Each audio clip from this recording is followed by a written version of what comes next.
जोहार संगवारी हो। अगर आप मन ला हमार वीडियो पसंद इस होही तो वीडियो ला लाइक करो और चैनल ला सब्सक्राइब जरूर करो।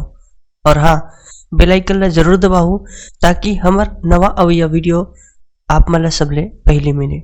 जय जोहार, जय छत्तीसगढ़।